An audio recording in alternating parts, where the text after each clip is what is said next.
अस्सलाम वालेकुम dear all. I hope कि आप सब खैर ऑफियत से होंगे, ठीक ठाक होंगे। Due to the current circumstances syllabus cover करने के लिए ऑनलाइन क्लासेस पे जैसे शिफ्ट हो चुके हैं हम लोग। और उसी के अंदर अब ऑनलाइन क्लासेस में इंटरनेट की स्टेबिलिटी और बहुत सारे मामलात होते हैं। सो आई डिसाइडेड कि आप लोगों के साथ रिकॉर्डेड लेक्चर्स शेयर किए जाएं। So in last class we were discussing, हम लोगों ने एनवायरनमेंट ऑफ द बिजनेस की बात की, जिसमें इंटरनल एक्सटर्नल की बात की, और एक्सटर्नल के अंदर फिर हम जनरल और स्पेसिफिक एनवायरनमेंट की बात की थी। उसकी कंटिन्यूएशन के अंदर जो नेक्स्ट चीज हम लोगों ने देखनी है, that is the culture of any organization. Let me share the screen with you.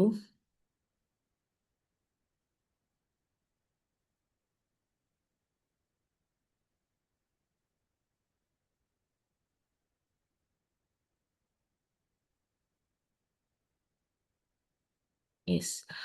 So organizational culture की बात है।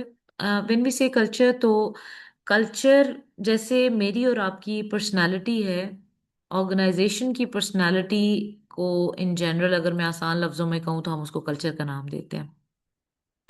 कल्चर बहुत सारी चीज़ों से मिलके बनता है, और बेसिकली कल्चर आपको बताता है कि हाउ यू शुड बिहेव और how you should conduct your self, how your behaviour is acceptable, किस तरह के आउटकम्स जो हैं, किस किस्म के पैटर्न्स एक्सेप्टेबल हैं और किस तरह के नहीं हैं। सो कल्चर ऑर्गेनाइजेशन की पर्सनालिटी को कहते हैं। ये बात हमने डिस्कस कर ली। तो ऑर्गेनाइजेशन का कल्चर है क्या? डिफरेंट ऑर्गेनाइजेशंस के अंदर डिफरेंट वैल्यूज वो डिसाइड कर लेंगे, डिफाइन कर लेंगे, और वो कहेंगे कि ये हमारा कल्चर है। जैसे एक कंपनी की एग्जांपल उन्होंने यहाँ पे दी है। Number one, fairness to one another and everyone you come in contact with. Freedom to encourage, help, allow the associates to grow in knowledge, skill, and scope of responsibility. Number three, the ability to make your own commitments and keep them. And number four, consulting other associates before taking actions that could affect the company's reputation. So, culture actually क्या है? The shared values, principles, traditions, and ways of doing things that influence the way organization members act and that distinguish the organization from the organizations other organisations. तो वो आपका culture है। Culture आपके unique facets होंगे, unique features हैं जो कि आपको स्टैंड आउट कराएंगे दूसरी ऑर्गेनाइजेशन से, और वो सारा कुछ है जिस तरह से आप अपने आप को कंडक्ट करना चाहते हैं, जो आपके नॉर्म्स हैं, और डिफरेंट चीज़ों से ये कल्चर मिलके बनता है, जिसको हम आगे देखेंगे। यहाँ पे उसने तीन चीजों की बात की है कि कल्चर जो है वो things are done, it defines how things are done around here, उसकी वो उसने बात की है। तो वो कहते हैं कि तीन चीजों पे, अगर हम डेफिनेशन की जो भी हमने बात की, जो पढ़ा है डेफिनेशन के, द वैल्यूज प्रिंसिपल ट्रेडिशंस की बात की, तो it implies three things. That our culture is a perception, it's not something that can be physically touched और scene. Second, organization culture is descriptive. It's concerned with how members perceive the culture and describe it, not with whether they like it or not. And the third one is the shared aspect. हम सारे organisation को different levels के ऊपर किसी एक तरीके से देख रहे होंगे, तो हम एक तरह से उसको जिस तरह से हम डिस्क्राइब करते हैं, तो शेयर्ड एस्पेक्ट वो हमारा कल्चर का। Research indicate six dimensions of research of culture. Number one, adaptability, attention to detail, outcome orientation, क्या आप प्रोसेस को देखते हैं या आप रिजल्ट्स को देखते हैं, पीपल ओरिएंटेशन है या नहीं है, टीम ओरिएंटेशन है या नहीं है, and then the last one is integrity, आप मेंटेन करते हैं या नहीं करते हैं। ये छह डायमेंशंस हैं। The degree to which people exhibit honesty and high ethical principle in their work, जो कल्चर को डिफाइन करेंगी। हाई और लो लेवल के अंदर कल्चर जो है वो टिपिकल होगा या नहीं टिपिकल होगा, ये डिफाइन करेंगी छह डायमेंशंस कि हम इनको किस तरह से फॉलो करते हैं और अप्लाई करें।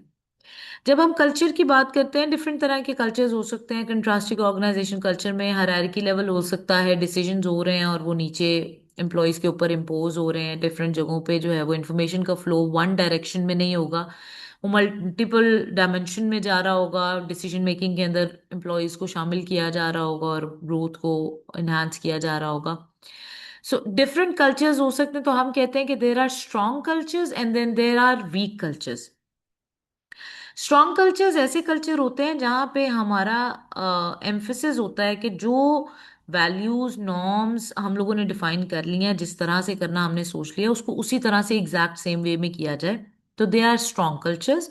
एंड वीक कल्चर्स जो है वो वहाँ पे चीज़ें बताई तो होती हैं लेकिन उनका इस तरह से इम्प्लीमेंट नहीं किया जा रहा होता। तो स्ट्रॉन्ग कल्चर्स की बात है organization culture in which the key values are intensely held and widely shared, and we are expected in these kind of organization कि आप कल्चर को, नॉर्म्स को, वैल्यूज को जो बनाई गई हैं उनको आप फॉलो करेंगे और आपसे करवाया जाता है। वीक कल्चर्स के अंदर इस तरह से नहीं होता। So we have strong versus weak cultures of organisation exhibit 3.6 के अंदर। Values widely shared.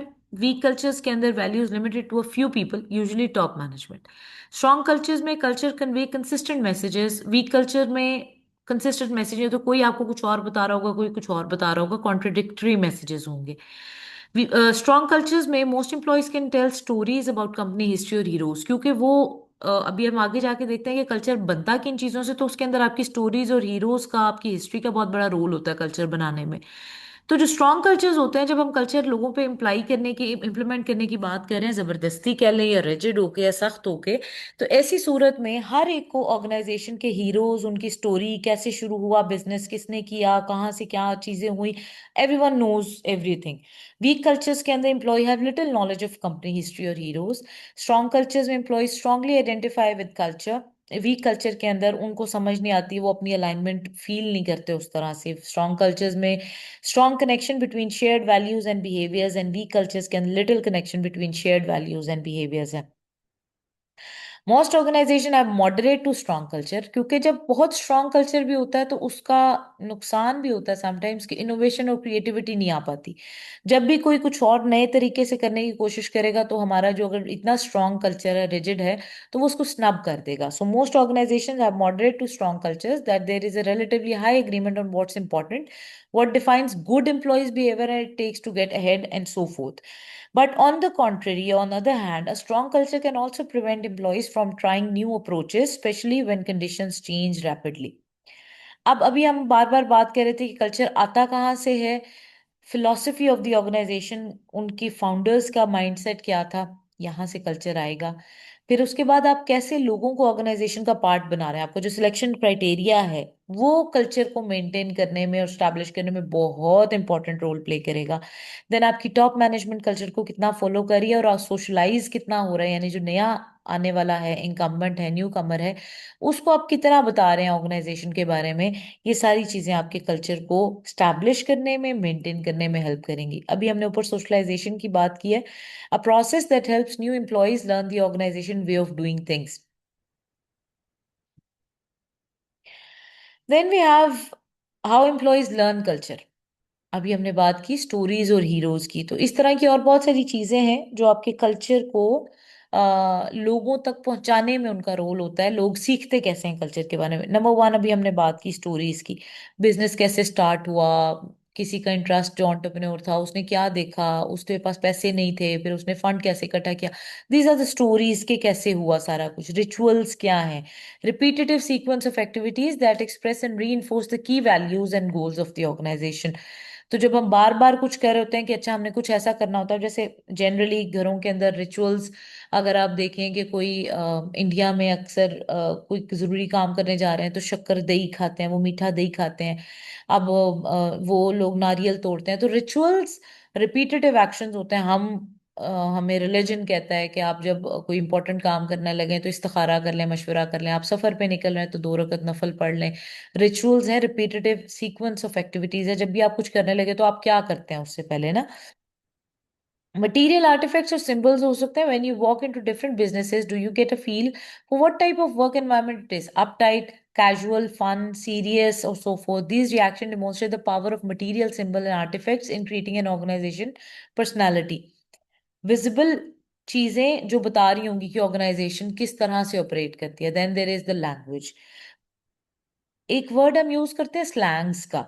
अब कुछ चीजें ऐसी होती हैं जो एरिया स्पेसिफिक वर्ड्स होते हैं। तो इसी तरह से हर ऑर्गेनाइजेशन की भी एक अपनी लैंग्वेज होती है। अंग्रेजी आप बोल रहे होंगे, आप उर्दू बोल रहे होंगे, लेकिन उसके अंदर कुछ टर्मिनोलॉजीज इस तरह की होंगी जो कि आप कभी जूता लेने जाएं किसी बाजार वाली दुकान में, तो वो सला और एकला और पता नहीं वो कौन सी लैंग्वेज में इस तरह से जूतों के साइजेस बता रहे हो, जनरली हमें नहीं समझ आएंगे शायद, लेकिन उनके कोड वर्ड्स हैं या उनकी वो लैंग्वेज, उनकी टर्मिनोलॉजी है जो उनको पता है।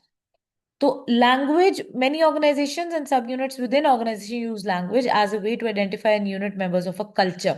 By learning this language, members attest to their acceptance of the culture and willingness to help preserve it. Walmart की बात की है उसने, जैसे भी मैंने जूतों की एग्जांपल दी है, तो द क्रॉस है तो उसका मतलब क्या है, section cross sectional alley, bowling alley है तो उसका क्या मतलब है, ये सारी टर्मिनोलॉजीज कस्टमर को नहीं समझ आएंगी। एक हफ्ते में अगर आप वहां पे काम कर रहे हैं तो फिर आपको वो लैंग्वेज आ जाएगी, वो टर्मिनोलॉजीज आ जाएंगी। How culture affects manager, different levels पे मैनेजर्स को अफेक्ट करेगा कल्चर। मैनेजमेंट के जो फंक्शंस हैं, प्लानिंग, ऑर्गेनाइजिंग, लीडिंग, कंट्रोलिंग की जब हम बात करते हैं, तो हर एक के अंदर कल्चर का अपना एक रोल है, कंट्रीब्यूशन है, इम्पैक्ट होगा। प्लानिंग के अंदर culture, the degree of risk and plan should contain, whether plan should be develop by individuals or the teams, ये कल्चर बताएगा। ऑर्गेनाइजिंग में, how much autonomy should be design into employ jobs, whether task should be done by individual or in teams, the degree to which department managers interact with each other, leading and the degree to which managers are concerned with increasing employees, controlling and the whether to impose external controls or to allow employees to control their own actions, what repercussions will occur from exceeding one's budget, या तो ये सारे के सारे आपका culture बताएगा कि आपके मैनेजमेंट के जो चार फंक्शंस हैं, प्लानिंग, ऑर्गेनाइजिंग, लीडिंग, कंट्रोलिंग, उसके अंदर आप डिसीजन मेकिंग किस तरह से करेंगे। So that was all about chapter 3 and culture. Again, हमें पता है कि जितनी भी केस स्टडीज हैं, एप्लीकेशन केसेस हैं या चैप्टर के दरमियान में आते हैं, ये आपके सिलेबस का पार्ट है। आप लोगों ने इन केस स्टडीज को पढ़ना है, समरी तैयार करनी है और इनके सॉल्यूशंस तैयार कर लेने हैं। और नेक्स्ट क्लास में विल ट्राई कि हम इसको कर लें डिस्कस। और अगर नहीं भी है तो ये आपका चैप्टर 3 जो है कंप्लीट है। चैप्टर 4 की रिकॉर्डिंग में मैं आपके साथ शेयर करती हूँ।